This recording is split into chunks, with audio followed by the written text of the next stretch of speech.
We are a team. As storytellers and dreamers, there is always magic to discover. Once upon a time, a Las Vegas showgirl and a comedian magician figured out that even with different perspectives, our adventures and experiences together are really just one big caper. Welcome to One Big Caper podcast. I'm Athena and this is Phelyx. And we are in episode 12 here. Yeah. Dozen episodes. Yeah, We really appreciate you tuning in whichever way you do it. We are available both by video on YouTube and audio anywhere you get your podcasts. Yeah. So back end of last summer, we kind of made a little teaser announcement. We were going to start a podcast, and we put it out to the Facebook. If a showgirl and a magician started a podcast, what would you want us to talk about? And we got a number of topics. We do, and we're cranking through that list. We still, though, encourage you to interact with us, put questions to us at hello@onebigcaper.com. Yep. Or if you're watching the video, we certainly read everything that is typed under there. I assume that there are some things going to happen as some eventuality where someone doesn't agree with us or someone doesn't particularly like us. We don't care. We will leave those up. I'm not going to turn those off unless it gets out of hand, but I've seen that happen on other YouTube casts. I just think those people need a hug. I think there's a weird sensation of anonymity when people are using the internet. Oh, for sure. Yeah. Yes, but they just need a hug. Yeah. Yeah. Okay, so anyway, this question came from Jen. Oh, yes. Hi, Jen. Yes, so this topic is how we each got started on our paths. And I thought I'd go first because, well, I think I can be quicker about it than you can. I can do Cliff's Notes today. Oh, really? Sure. Okay. Are you sure? I'm sure. Because I know you like to talk. I can do it. We can time it. I'm hopped up on coffee. Oh, God. I have my, chamomile tea. Okay, so I thought I would start this time.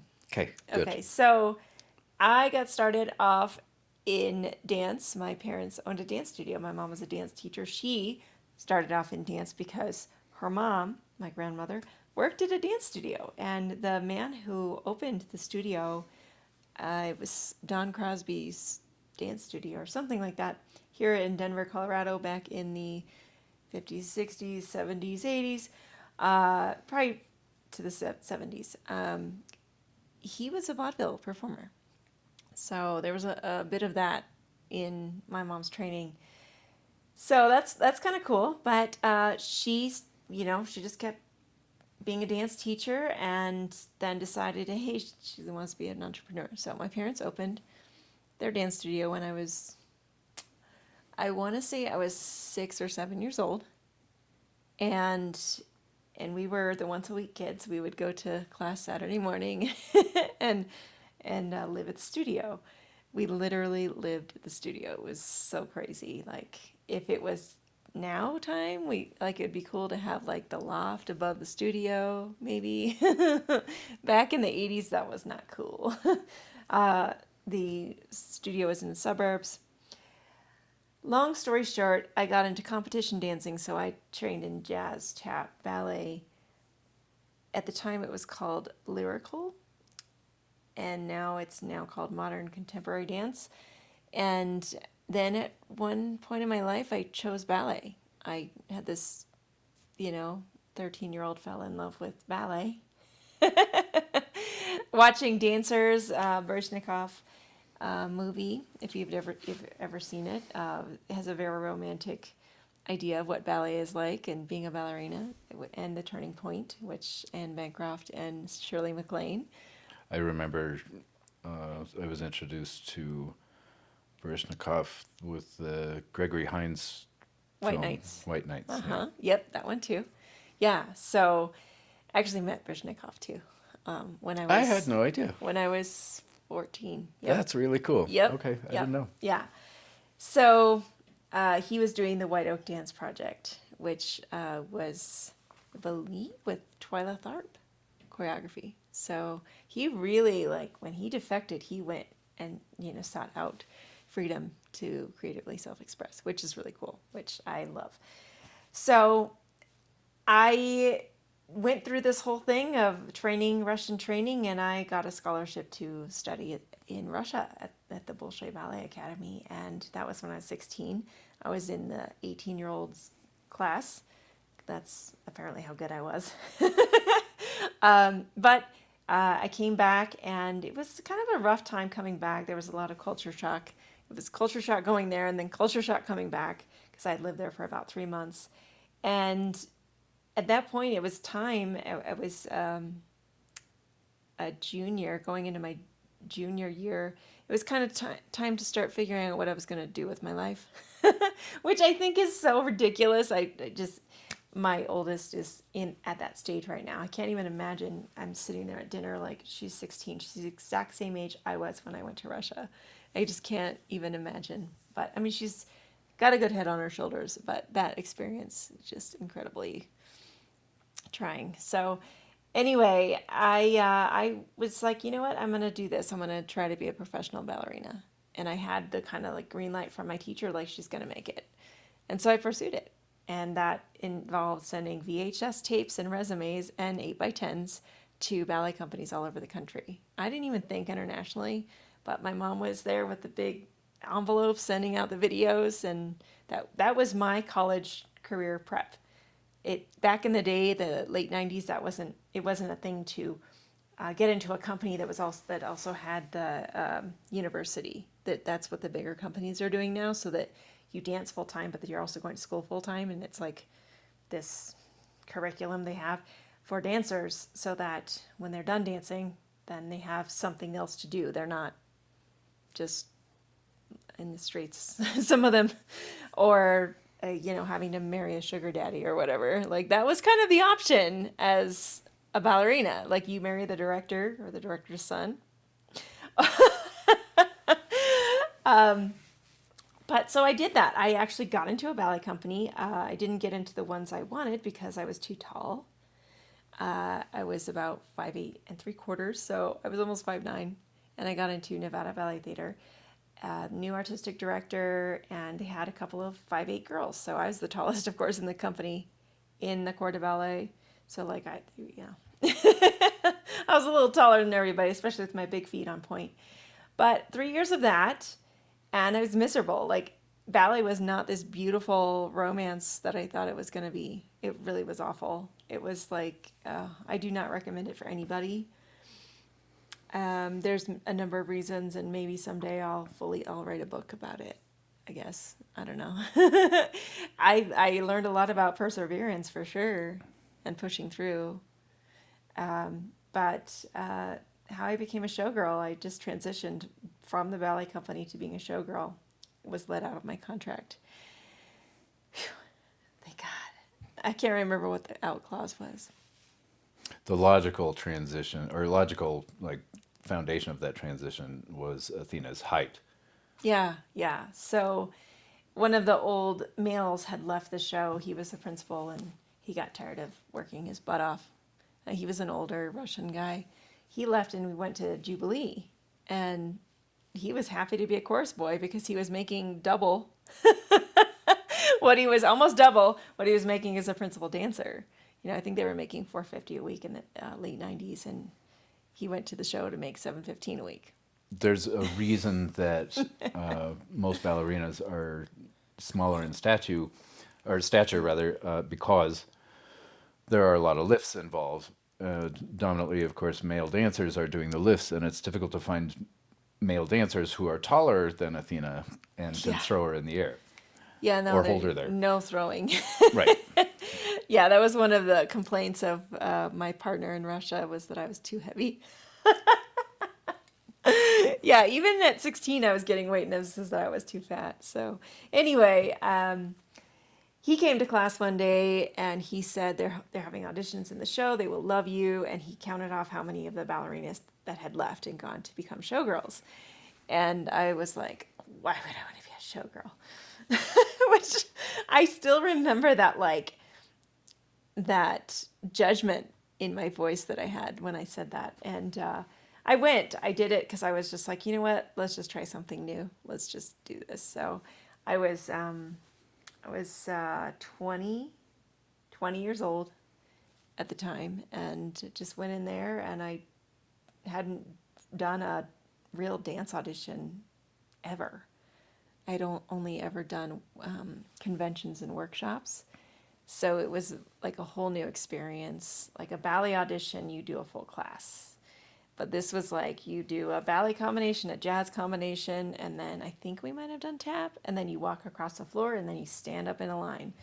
So it was a really hard audition because I had no idea what to expect. I hadn't even seen the show yet. So bottom line is I got the job on the spot. I happened to be exactly what they were looking for, or they made space for me. Who knows? I still have to talk to Diane about that, but one day I will. But that's how I became a showgirl. And I did that for 5 years. And then I had started making babies and made my family. And then about 10 years later, I was missing the stage. It was time to go back. So over the last 20 years, I've just been creating my stage wherever I went. And that came from Ilana, who I interviewed, and can't remember which episode. Maybe episode. No, I'm not even going to try to remember what episode. But Showgirls Life, I have a woman I interviewed. She was in many Las Vegas productions and in the 70s and 80s. And she said, you just make a stage wherever you go. And that's kind of what I've been doing. And now this is my new stage. So that's kind of how I got my start, and kind of just a synopsis of my whole dance career. That was a brief. I keep wanting to interject, like, oh, what about this and this and this, and there's so many exciting things that happened in Athena's career that we'll get to that. In fact, it reminds me to remind you that Athena has her own projects and a ton of content that if that kind of thing interests you, you will not believe the amount of content there is about being a showgirl, costumes, costume making, her entire career as a showgirl. It's all been recorded. It's all available, Yep. and you can find that. Yep, blogs, podcasts, videos. We'll put a link Yeah, down below. It's down below. Yeah. Yeah. So, Does that mean it's my turn? how does one become a magician, my love? It depends on who the one is. If we're talking about me, I became enamored with magic as a kid in the ancient 1970s. I think I wasn't even born yet. I was first interested at the age of 6, and then by the time I was 8, I decided to dedicate myself to learning some things. And there are a couple of reasons for that. One is that my father, because of his job and how much gravity there was to that job, he wanted to find some kind of thing to tinker with, and take his mind off of work, and he knew another person at the sheriff's department who had worked with Doug Henning, a very famous magician. If you don't know who Doug is, he was David Copperfield of a previous era. He had a Broadway show. He had several Broadway shows, Okay. but nevertheless, it was my father's interest in it that got me interested. So he would bring home some little. I remember exactly. I own the props now, of course, because my father is no longer. But he would show these things to me, and I became excited. And at this point, they were just puzzles, unsolvable puzzles. But I managed to get a couple of things. I don't remember how I earned a little bit of pocket money, but I was always interested in pranks and those kinds of things. I probably would have been voted most likely to have a shrunken head in his pocket if there was any such thing. But I was kind of a weird kid. I loved Ripley's Believe It or Not. I loved Bigfoot or UFOs or any of those crazy things, and so that's kind of where I started. And I dedicated myself enough that I got my first paying show when I was 10 for a Cub Scout troop. I performed for a Cub Scout troop.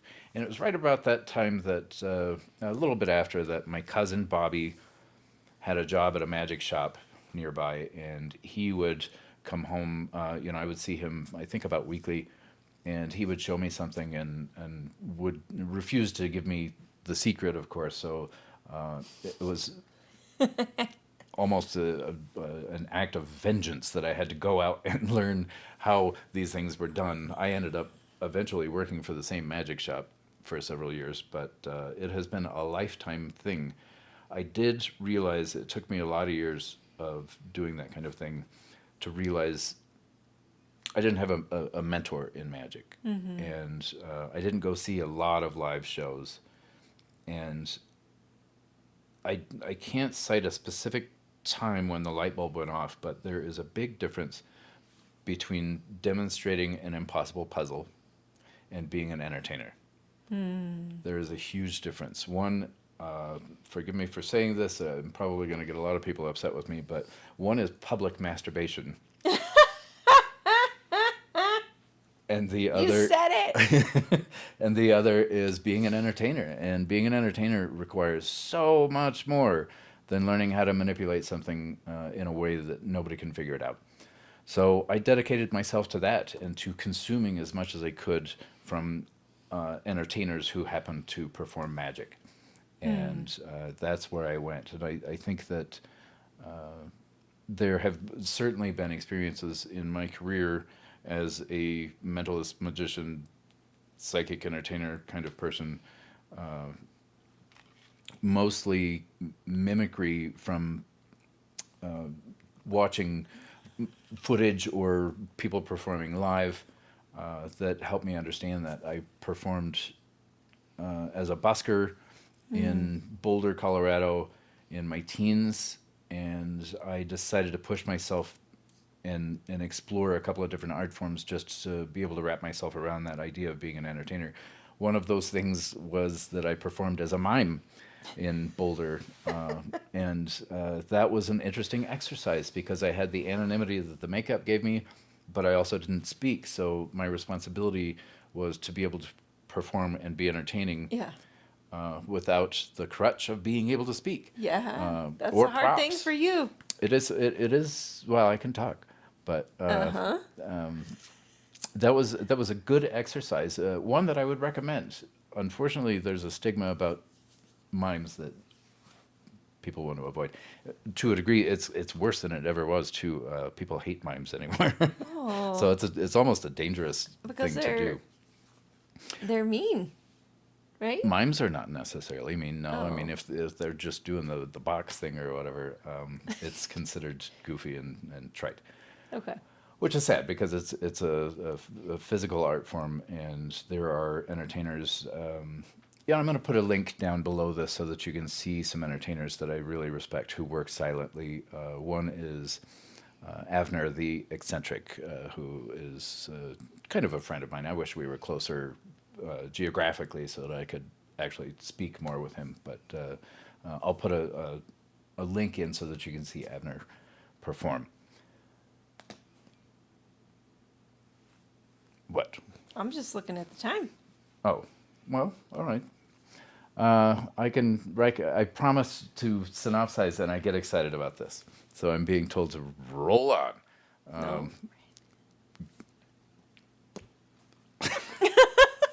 Wrap it up, apparently, is the new sign language. That's how I got started. It was my dad and my cousin who kind of hit me with the bug.